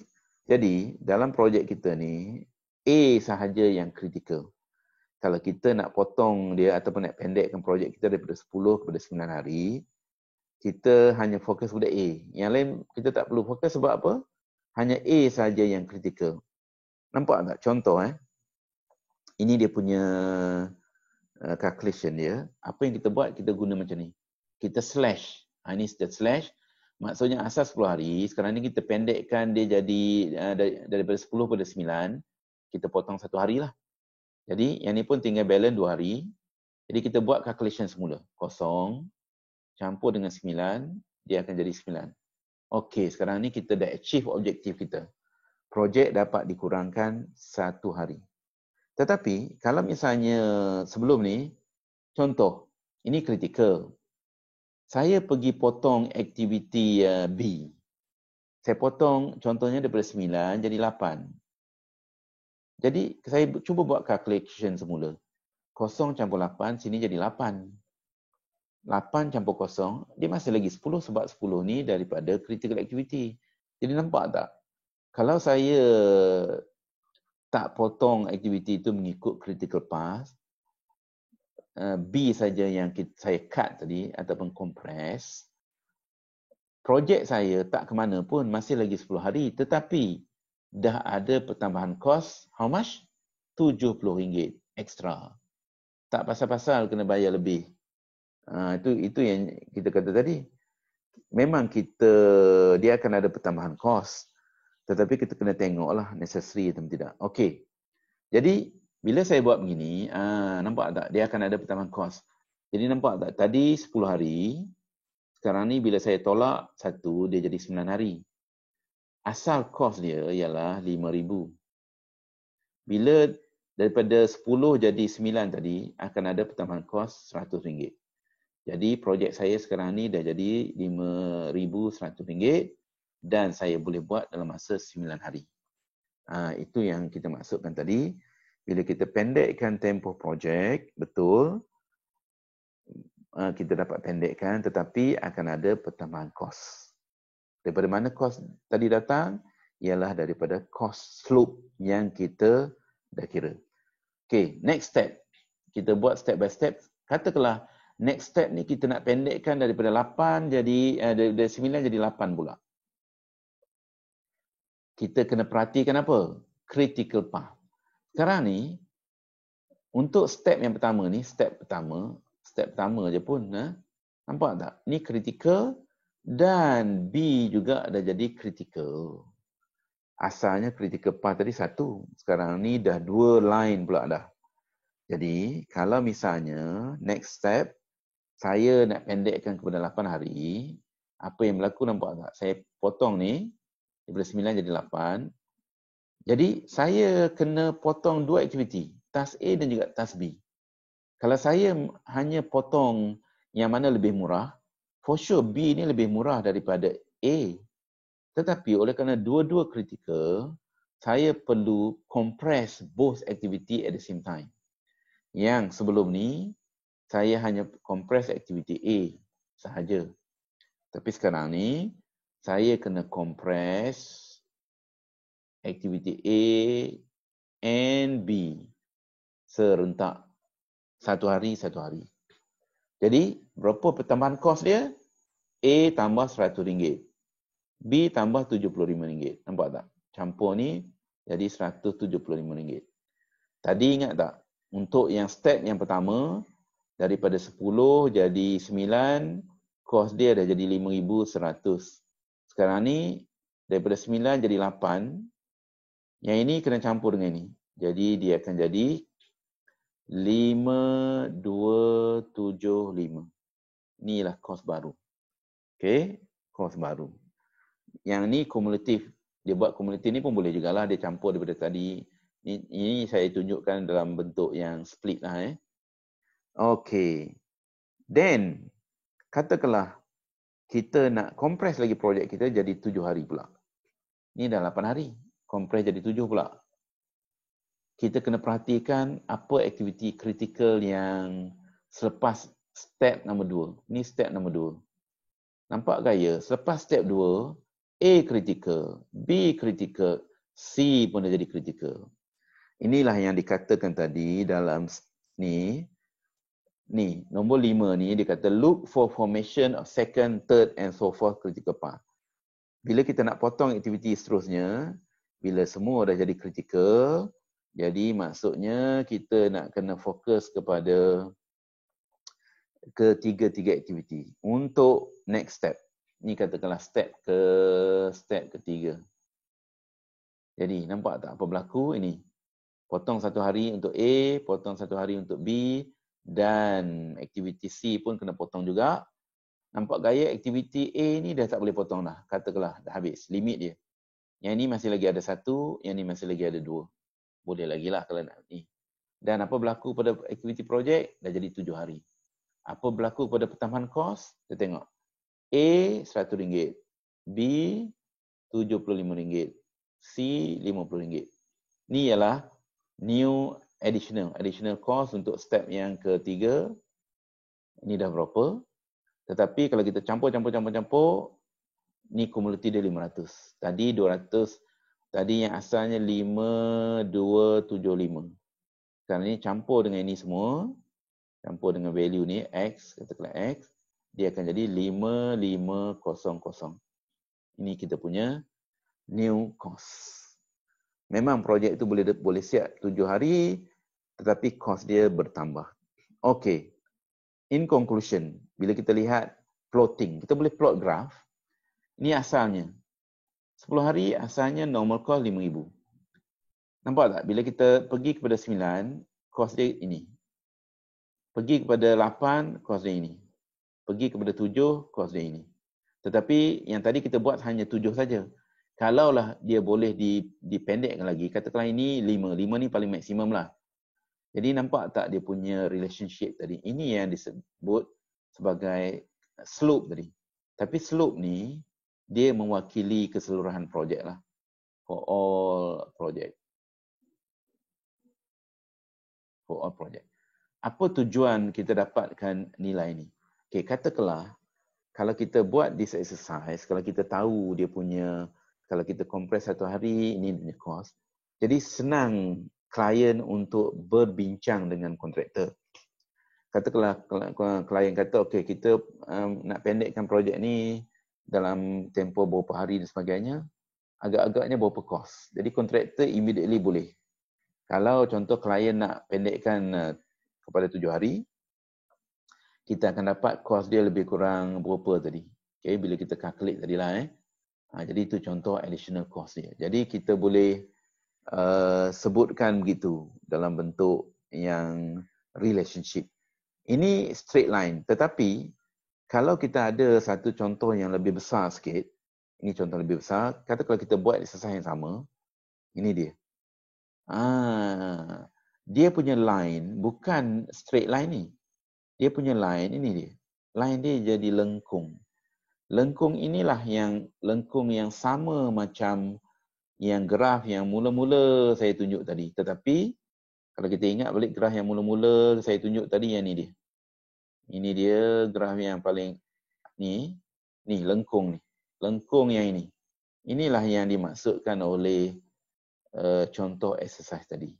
Sebenarnya relationship kalau kita buat exercise ni, dia akan jadi lengkung. Cuma kita ambil linear ni untuk tujuan academic purposes lah. Senang sikit. Kalau linear ni, dia jadi susah kita nak kaitkan. Okay. Alright, kita stop dulu. Sekejap. Okay, sama juga. Okay, sekarang ni kita nak pergi kepada example. Maklumat yang diberi. Okay, dia akan bagi dia punya list of activity. Lepas tu dia akan bagi relationship untuk kita draw network diagram. Katakanlah yang ini dia tak bagi ni, tapi kita akan draw automatically sebab dah ada maklumat. Okay, dia akan bagi apa? Normal cost, normal time. Ini yang dipanggil tadi ND. Yang ni dipanggil NC. Lepas tu dia ada crash. Ni dipanggil CC, crash cost. Yang ni dipanggil crash duration.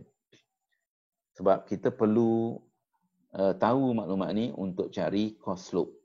Okay, contohnya aktiviti 01. 01,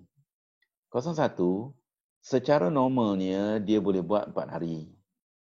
Dan cost secara normal dia ialah 210 untuk aktiviti tersebut. Daripada mana cost dia datang, macam tadilah. Katakanlah kita dah tahu dia punya material berapa banyak, mesin berapa banyak dan juga labor berapa banyak, dan kita boleh calculate lah cost dia. Okay, lepas tu untuk aktiviti 01 ni, dia bagi pula crash duration. Crash duration maksudnya, masa paling minimum dia boleh buat ialah 3 hari. Tadi masa normal dia 4 hari. Jadi sekarang ni masa paling minimum 3 hari. Maksudnya, kalau saya ambil macam ni, 4 tolak 3, okay, sama dengan 4 tolak 3 sama dengan 1. 1 ni lah yang dimaksudkan had dia. Saya akan tulis 1 alias ataupun add RM70. Maksudnya aktiviti 01 dia hanya boleh dipotong ataupun dikompres 1 hari saja. Maksimum dia. Dan setiap hari tersebut ialah RM70 sahaja. Ada kenaikan harga sekiranya dia nak kompres lah. Okey. Jadi, di dalam soalan exam ataupun assignment kamu nanti, sekiranya ada soalan berkaitan dengan projek crashing ni, biasanya kita akan minta untuk kamu cari cost slope dahulu. Macam mana nak cari cost slope? Okey, RM70. Macam mana RM70 ni dapat? Kita tengok untuk aktiviti 01, RM70 ni maksudnya kita ambil dia punya cost dulu.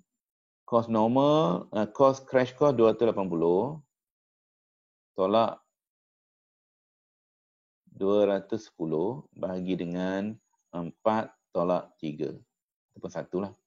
Jadi dapatlah 70 bahagi dengan 1. Jadi dia punya cost slope ialah RM70 per day. Yang ni dia punya unit dia apa ni? Day. Kalau day lah. Itulah yang dikatakan cost slope untuk aktiviti yang pertama. Jadi yang tu senang, kita boleh calculate. Jadi nampak gayanya aktiviti wait a second. Semua aktiviti kecuali aktiviti ni 35. Aktiviti 35 dia tidak boleh dikompres lagi. Mungkin itu ialah maksimum yang dia boleh ni. Tetapi aktiviti lain semua boleh sebab dia ada beza, nampak hari ni. Ini contoh dia. Semua benda ni dibagi dan bila kita tolak angka yang besar tolak angka yang kecil, kita dapatlah dia punya had bilangan hari yang dibenarkan dan cost slope pun kita boleh calculate. Okey, pertama sekali kita boleh calculate cost slope. Satu. Daripada table ni juga kita dapat satu lagi maklumat. Ni 3050 ni maksudnya apa? Normal cost. Jadi kita tahu daripada maklumat yang diberi, kalau kita nak buat projek ni secara normal, kita perlu keluarkan kos sebanyak RM3,050. Berapa harikah projek ni dapat disiapkan? Nak tahu berapa hari, kita kena buat network diagram. Inilah dia. Next. Sebab tu kita perlu solve network. Jadi dekat sini digunakan AOA diagram. Katakanlah setiap network tadi telah pun diberi duration sebagainya. Jadi kita boleh buat calculation lah. Buat calculation kita dapati projek ni 22 hari. Ni projek duration lah. 22 hari. Berapakah cost dia? Cost dia ialah 3050. Ini yang kita panggil normal cost. Normal cost. Okey, dan bila kita dapat maklumat, kita indicate macam double line ni ialah critical path. Critical path ni ialah aktiviti 0, 1, 2, 4 dan juga 5. Itu line ni lah. Manakala yang ini pula, nilai yang saya tulis kat sini ialah maksudnya, ni 2 hari dia boleh compress maksimum, 1 hari RM80. Dan bila kita buat macam ni, secara automatik kita nampak dalam banyak-banyak cost slope ni, ada cost slope yang paling murah. Paling murah tu ialah yang kita panggil least cost. Least cost slope. Paling murah. Yang manakah yang paling murah? Nampak gayanya paling murah ialah yang ni. Dia RM30. Tetapi masalah dia bukan critical path. Jadi, kalau dalam critical path yang paling murah ialah RM50. Yang kedua murah RM70. Lepas tu barulah RM90 dan last sekali RM150. Sebab tu kalau kita nak buat exercise ni, kita nak kena pasti critical path, lepas tu calculate cost slope dan daripada situ kita tulis kat sini dah kita tahu dah cost slope dia harga sekian-sekian. Then kita akan start buat dia punya project compression. Katakanlah exercise yang pertama. Exercise yang pertama, contohnya, saya nak potong ataupun saya nak compress aktiviti ni daripada 22 hari jadi 20. Daripada 22 hari jadi 20. Persoalan dia, aktiviti manakah yang saya nak pendekkan dia punya duration dia? Saya nak slash ataupun saya nak crash. Jadi kita balik semula kepada kita punya konsep. Pertama sekali, step dia kita selesaikan network diagram. Okey, dah selesai. Cari cost slope pun dah selesai. Sekarang ni kita fokus on critical path. Kita dah tahu critical path dan kita fokus pada cost slope yang rendah. Jadi, nampak gayanya, sebab tu untuk buat aktiviti ni, kita kena duplicate rajah ni banyak kali. Ini saya boleh namakan dia sebagai step 1. Contohnya lah. Step 1 ni untuk dapat adjektif ni, 20. Jadi tengok apa yang saya buat kat sini. Untuk saya potong project duration jadi 20 hari, saya fokus pada critical path-nya ni. Critical path ni saya dah tahu. Dan saya fokus pada aktiviti yang paling kecil dulu. Dia punya cost slope. Contohnya ni. Aktiviti 1, 2. Kamu boleh try. Contohnya, kita boleh potong aktiviti 4, 5. Sebab bila aktiviti ni duduk di hujung, bila kita potong, bila setiap kali kita potong duration, kita kena buat calculation semula. Ada yang kadang-kadang kita potong aktiviti tu, tiba-tiba dia tak mengurangkan tempoh projek. Sebab apa? Aktiviti tu dia ada incoming error yang masuk ke dalam dia punya calculation. Kan biasanya bila kita buat forward pass, bila ada dua aktiviti yang masuk, kita akan guna tarikh yang lebih besar. Jadi yang itu yang kita kena duplicate di punya rajah ni supaya kita tak tersilap buat pengiraan. Jadi apa-apa pun kita kena buat pengiraan semula. Katakanlah contoh, saya dah kurangkan ni daripada 6 hari kepada 4 hari. Maksudnya saya dah potong 2 hari. Jadi saya buat calculation semula, 4 campur dengan 4 jadilah 8. Okey. Jadi saya tengok aktiviti ni daripada bawah ni boleh tak? Boleh. Sebab apa? 0 campur dengan 8. 0 campur 8 jadi 8. Okey. Boleh. Sebab tu saya kata tadi, kita kena tengok. Sebab ada error yang masuk ni, angka ni dia berubah atau tidak. Kalau kita tukar tadi, dia berubah, okeylah. Maksudnya dah meet the purpose. Okey, jadi kita buat calculation lagi. 8 campur 8. 8 campur 5 jadi 13. Okey, 13 ni bagaimana pula dengan aktiviti yang datang dari sini? Kita tengok 4 campur dengan 9. 9 10 jadi 13. Okey, jadi boleh. Jadi akhir sekali saya dapat fulfill saya punya objektif, kurangkan projek ni daripada 22 hari kepada 20 hari. Okey, bagaimana pula dengan kos dia? Kos dia, kita mesti ingat, kos yang bertambah ialah aktiviti 1, 2.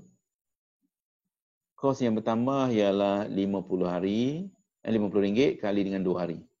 RM100. Okay, RM100. Kita mesti ingat, normal cost tadi berapa? Kita ingat balik 3050. Jadi campur dua-dua ni, jadilah kos baru. Kos baru ialah 3150. Nampak tak? Kita kurang 2 hari, kos bertambah banyak itu. Alright. Itu ialah step pertama. Katakanlah kedua. Step yang kedua. Step kedua, saya just nak buat dia punya project compression, nak kompreskan projek ni 1 hari dulu. Ini ialah step kedua. Step kedua, katakanlah step kedua. Okey. Nak kompres 1 hari, kita mesti ingat bila saya buat step pertama, nampak gayanya aktiviti 1 dengan 4 ni yang ni pun dah jadi critical. Sebelum ni dia tak critical. Dan 02 ni pun dah jadi critical. Nampak tak? Dah jadi critical. Okey, jadi saya nak kompres 1 hari. So, saya nak fokus kepada aktiviti mana? Kalau saya fokus kepada aktiviti 04, kalau 04 ni dia mungkin tak selesai masalah. Sebab tu kita kena buat calculation semula. Katakanlah saya fokus kepada aktiviti yang lebih, contohnya aktiviti, 2 aktiviti serentak ni. Saya ambil aktiviti 14 dan 24 yang ni. Saya ambil yang ni. 14 dan 24. Baru boleh saya slash 1 hari. Jadi, berapa dia punya cost dia? 14 pertambahan RM30. Manakala 24 pula, cost dia adalah RM90. 90 campur ni saya dapat 120. Jadi, campur dengan yang sebelum ni, saya dapat 3270. Okey. Saya dah dapat satu kos 3270 dan projek saya jadi 19 hari. Okey. Mungkin saya happy lah. Okey, saya dah dapat potong projek saya 19 hari dan kos pun saya dah dapat. Tetapi, ini dia punya senario dia. Okey, ni senario katakanlah yang ni Step 2 ni ialah senario 1. Dia ada 2 senario pula. Masih lagi step 2. Step 2. Senario 2. Masih lagi sama. Cuma sekarang ni, apabila saya buat crashing activity, tadi saya pilih aktiviti 14 dengan 24. Saya dapat 3270. Sekarang ni, saya buat satu lagi senario. Kalau misalnya saya crash aktiviti 45. Aktiviti 45 ni dia duduk di hujung. Kos dia lebih tinggi, tetapi dia hanya satu aktiviti je. Kita boleh crash dia. Jadi tak melibatkan pelbagai aktiviti. Dan pun dapat 19 hari. Tetapi apa berlaku pada kos? Nampak tak dia punya kos jadi 3300. 3300 lebih tinggi daripada yang sebelum ni 3270. Okey. Walaupun dua-dua memenuhi objektif 19 hari, tetapi nampak tak? Kalau tak kena gaya, kos akan jadi tinggi. Itu yang kita tak nak. Bila kita compress a project, kita mesti berhati-hati dalam pemilihan aktiviti supaya aktiviti yang in combination ke whatever, kenaikan kos dia ialah kos yang minimum. Dalam istilah project compression ni, kita sebut at least cost. At least cost. At least cost ni maksudnya kenaikan kos tu akan ada, tetapi tidaklah tinggi. Paling minimum. Kerana apa? Kita nampak tak? Ini dia punya table of summary. Table of summary, nampak tak? Macam mana kita nak baca table ni? Okey, asalnya projek 22 hari. Kos dia 3050. Bila saya compress projek daripada 22 kepada 20, saya potong aktiviti ni, aktiviti yang ini, saya potong aktiviti 1-2, okey. 1-2, kos dia ialah RM100. Sama macam yang saya dapat yang mula-mula dalam step 1. Okey. Tetapi senario dia, apabila saya potong satu lagi hari kepada 19 hari, saya dapat berapa? Dalam senario 1 saya dapat 3270. Senario 2 saya dapat 3300. Tetapi jawapan yang diberi dalam slide ni, dia dapat 3260. Oi, 3260 ni jauh lebih rendah daripada yang saya dapat tadi. Macam mana dia boleh dapat 3260? Nampak tak? Pemilihan. Dia pilih aktiviti yang berbeza. Ni. Nampak tak? Dia pilih 3 aktiviti in combination. Sebab tu saya kata tadi, planner ni dia kena jadi kreatif. Kalau dia nak jimatkan kos, projek tu paling minimum, dia kena play around dengan banyak benda. At the end of the day, okay, dia dapat kos yang paling kecil. Tapi kadang-kadang planner ni dia don't care sebab apa, bukan projek tu dia punya pun. Kalau dia dapat jimat pun bukan boleh masuk duit dia. Jadi itu pun satu situasi lah. Kalau kita ni buat projek kecil, katakanlah kita sendiri jadi kontraktor satu hari nanti dan kita dah tahu konsep ni, mungkin kita lebih berhati-hati. Tapi kalau kita bagi pada orang buat, dia akan buat ikut dia lah. Nampak tak? Dia ada possibility dia jadi lebih kecil. Jadi itulah yang ditunjukkan dalam graf rajah yang seterusnya. Okay, rajah yang seterusnya, dia nak beritahu pada kita. Asalnya, projek kita 3050, 22 hari. Bila saya potong kepada 20 hari, dapat 3150. Kalau potong lagi 19 hari, yang dalam slide ni dia dapat 320. Tetapi saya dapat berapa? 3270 dekat sini. Satu lagi ialah 3300. Jadi maksudnya sesuatu exercise ni dia boleh ada range dia. Ni paling lowest, ni paling highest. Paling highest. Jadi kalau misalnya kita ada 40 orang dalam kelas kita ni, masing-masing buat project compression, silat-silat hari bulan, setiap orang pun mungkin ada dia panggil apa, answer yang berbeza. Semua dapat 19 hari, okey. Tetapi jawapan untuk kos mungkin dapat masing-masing berlainan.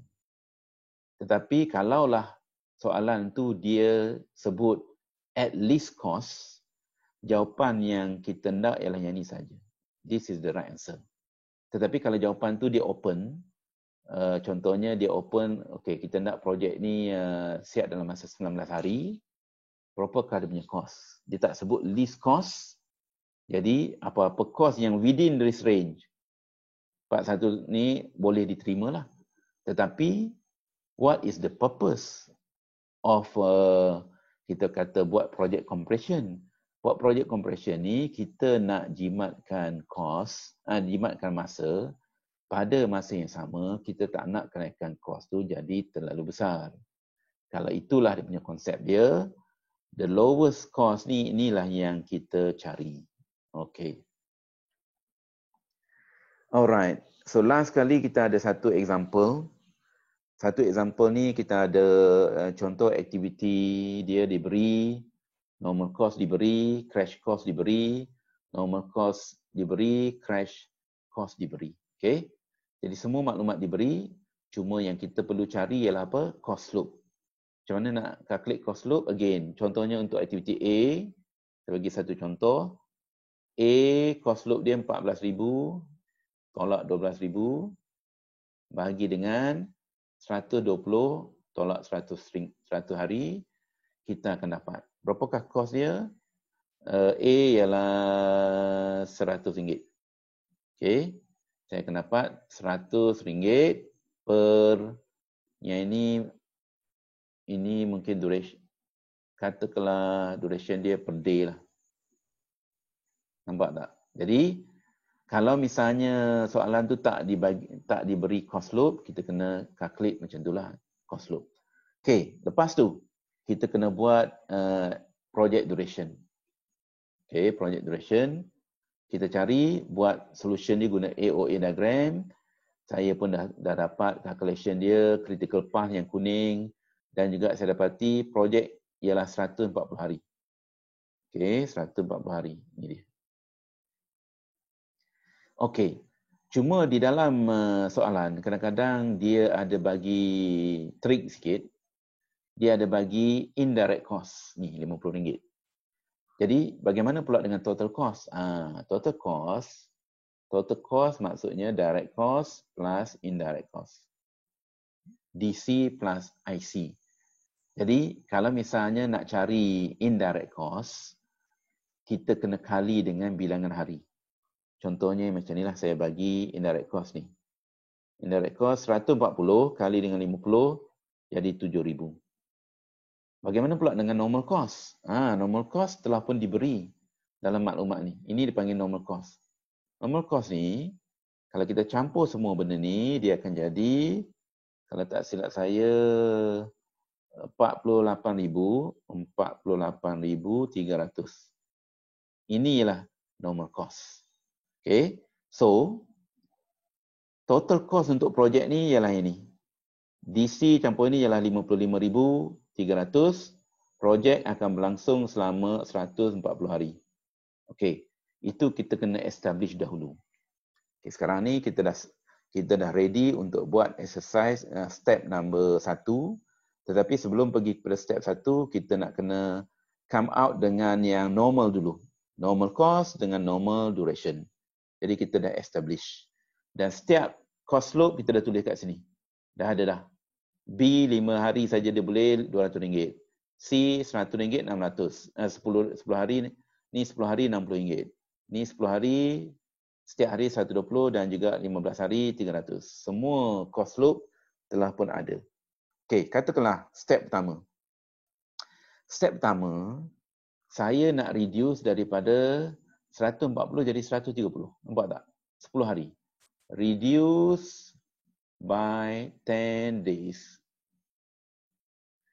Jadi, persoalan dia, kalau saya nak reduce by 10 days, aktiviti manakah yang saya perlu slash? Bila nak slash ni kena tengok original figure. Saya fokus kepada aktiviti kritikal dulu. Sebab tak guna potong aktiviti yang tak kritikal, dia tidak akan mengurangkan tempoh projek. Jadi nampak gayanya kritikal ialah B, C, D, E. Lepas tu tengok yang mana paling murah. Paling murah ialah D. Okey, D paling murah dan boleh tak D? Lepas tu barulah kita kena duplicate rajah ni and then kita buat calculation. Jadi nampak gayanya saya dah buat calculation kat sini. Okey, D 30 hari saya potong jadi 10 hari tinggal balance tinggal 20 hari lah duration dia dan aktiviti ni dah tak boleh potong lagi dah. That is maximum. Dan saya buat calculation semula. Contohnya 60 campur dengan yang ni, campur 20, dia jadi 80. Okey, boleh tak 80 ni kita tengok yang daripada sini pula. Daripada sini nampak gayanya sini 20 campur dengan 60 pun 80. Okeylah. Jadi dia boleh. Itu cara kita check network kita boleh terima ataupun tidak angka yang datang daripada D ni.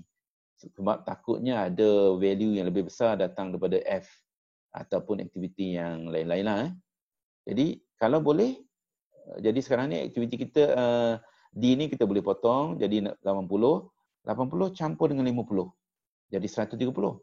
Tetapi 130 ni dia datang pula daripada A. Kita tengok A ni. A kosong campur dengan 120. Okey. Kosong campur 120, 120. Jadi dia bukanlah aktiviti yang lebih besar kan. Jadi okeylah dia E ni akan jadi lebih dominan dan masuk ke sini. Dan projek kita dapat dikurangkan 10 hari. Tetapi bagaimana dengan pertambahan kos? Pertambahan kos ialah 10 hari. Okey, jadi aktiviti D tadi 10 hari kali dengan RM60. Dia akan pertambahan kos RM600.